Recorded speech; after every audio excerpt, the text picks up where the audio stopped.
of big dreams. Now the Lost Leo interview is our Entertainment Tonight cover story. Count to 10. Yeah, 1, look at me. 2, 3. Leonardo wasn't even close to being king of the world when he sat down in 1992 for an interview with cable TV host Victoria Loosely. He'd just made the movie This Boy's Life with Robert De Niro and Ellen Barkin and was on the verge of stardom. And you do get recognized. Yeah, like malls and stuff like that. Malls. Little teeny boppers. You do a lot of mauling? No, I don't do a lot of mauling. Like all teenagers, he squirmed in his seat. Seen pictures seemed to sense where things were headed with the young star. Girls are going to go nuts. But we don't want to say that, because who knows? Things can happen, you know? The film could get destroyed. Things can happen. But suppose it did. Suppose that did happen. It's not one of my favorite things to be recognized. Sometimes it's nice. Leo also told a story about staying holed up in his trailer on location from overzealous fans.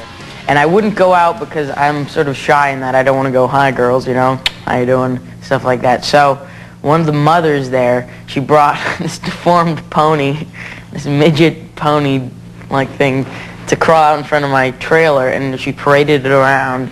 And finally I went outside and I started petting it, and then so her daughters could meet me and stuff like that. And Leo also came clean on how a little spill on his bicycle shut down This Boy's Life for 3 days and cost the production over $250,000. I smashed my chin open, and there was like a big scab there, and they couldn't film for 3 days. They brought this guy up to do this little plastic cap over my chin. That didn't work.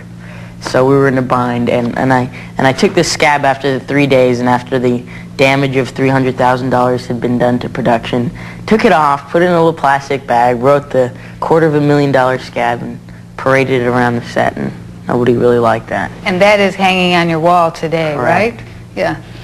Victoria says the young Leo had no idea what kind of fame was awaiting him.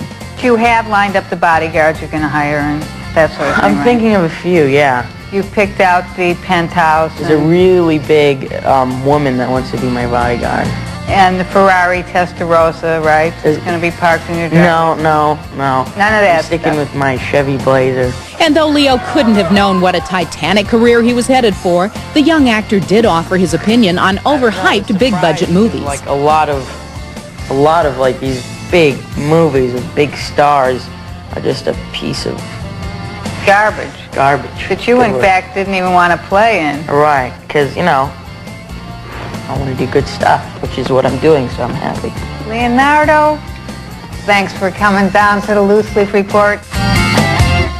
Wonder if he ever went through a geek phase like the rest of us. Victoria's book titled Leonardo.